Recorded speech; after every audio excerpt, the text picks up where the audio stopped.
फिर ये इस खबर के साथ आगे बढ़ते हैं। इलेक्शन कमीशन से मिले बीजेपी के नेता, एक डेलीगेशन देखिए यहाँ पर जो है उसकी मुलाकात की जानकारी ज्ञापन को सौंपा गया। जेपी नड्डा पर हमले को लेकर ये ज्ञापन सौंपा गया। पुलिस टीएमसी कार्यकर्ता की तरह काम कर रही है, ये कहा गया। बंगाल में अर्धसैनिक बलों की तैनाती की मांग की गई है। एक डेलीगेशन परिणाम में वोटर लिस्ट में नाम बढ़ रहा है। हम लोग का सस्पिशन है कि ये बांग्लादेशी और रोहिंग्या वोटर्स यहाँ इंक्लूड कर रहा है। उन्होंने हम लोग को आश्वासन दिया है कि उन्होंने ऑडिट करेंगे of new voters. Basically, what the establishment there is also saying, Shapunda, that there is no jurisdiction of the election commission right now because the model code of conduct is not in place. Well, we have asked the election commission, we have cited to the election commission section 15 of the Representation of the People's Act, whereby it is possible for the election commission to impose the model code of conduct 6 months before the actual polling date. We have said that probably these are extraordinary circumstances in West Bengal, and because of that, the model code of conduct should probably apply as soon as possible, even well before it is done in normal cases.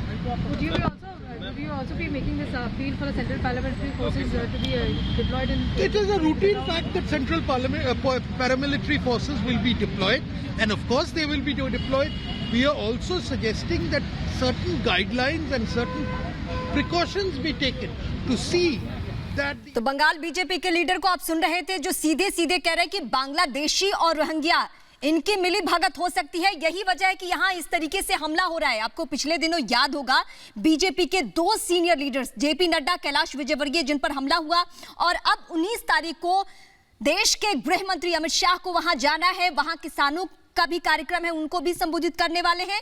चुनावी माहौल में वो बातचीत भी करने वाले हैं BJP के लीडर से, और उससे पहले निर्वाचन आयोग के दफ्तर में ये बातें और इस मांग को लेकर कि यहाँ पे आप लोग ध्यान दीजिए, ताकि ये राजनीतिक हिंसा जो बार बार पश्चिम बंगाल में टीएमसी के द्वारा दोहराई जा रही है, वो कम से कम लगाम लगे। पिछले कई दिनों से जो रिपोर्ट हम आप तक पहुंचा रहे हैं पश्चिम बंगाल से, उसके मुताबिक बीजेपी के कई कार्यकर्ताओं की हत्या हो चुकी है, ये दावा किया जा रहा है।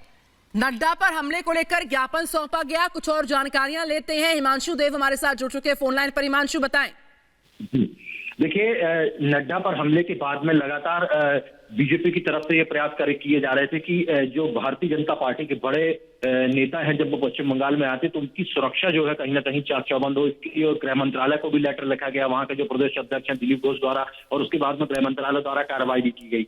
उसके बाद चुनाव आयोग जाने की भी बात थी, क्योंकि आने वाले कुछ दिनों के बाद में वहां पर आचार संहिता लग जाएगी, जिसके बाद लॉ एंड ऑर्डर की जो पूरी की पूरी कमान है वो चुनाव आयोग के हाथों में आ जाएगी। तो शायद यही वजह रही है कि आज केंद्रीय चुनाव आयोग में जाकर बीजेपी का जो डेलीगेशन है वो उसने मुलाकात की है और एक लेटर दिया है। एक तो अपने अध्यक्ष के पर हुए हमले को लेकर एक लेटर दिया है, दूसरा आने वाले दिनों में जब भारतीय जनता पार्टी के बड़े नेता जब पश्चिम बंगाल में जाएंगे तो उन पर किसी तरीके का हमला ना हो, उसको लेकर जो है एक ज्ञापन सौंपा गया है।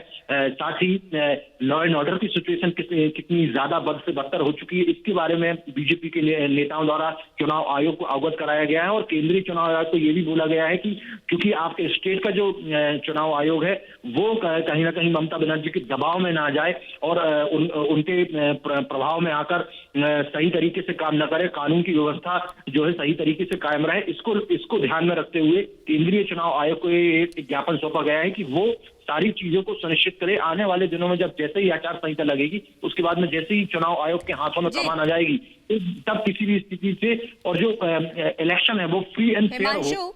वैसे अमूमन हमने देखा है पश्चिम बंगाल की मुख्यमंत्री ममता बनर्जी के ऊपर इन बातों का कोई असर होता हुआ नजर आता नहीं है। वो और भड़काने की कोशिश करती हैं और उनके कार्यकर्ता उसी कदम पे आगे बढ़ते हुए नजर आते हैं।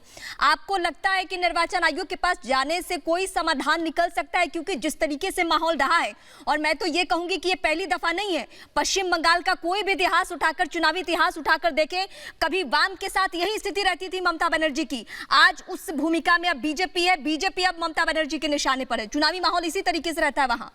मुझे पूरे तरीके से मुझे सिर्फ ये एक चुनावी स्टंट लगता है भारतीय जनता पार्टी का, क्योंकि बीजेपी भी ये जानती है बहुत अच्छे तरीके से कि ममता बनर्जी चुनाव आयोग में जाने का कोई मतलब नहीं है। और अभी तो जाने का कोई मतलब वैसे भी नहीं है, क्योंकि वहां की लॉ एंड ऑर्डर की सिचुएशन, वहां पर अभी आचार संहिता नहीं लगी है। कानून व्यवस्था राज्य का विषय है और राज्य सरकार। हिमांशु, मैं लौटूंगी आपके पास। एक बड़ी जानकारी और मिलती हुई, ममता बनर्जी को बड़े झटके लगने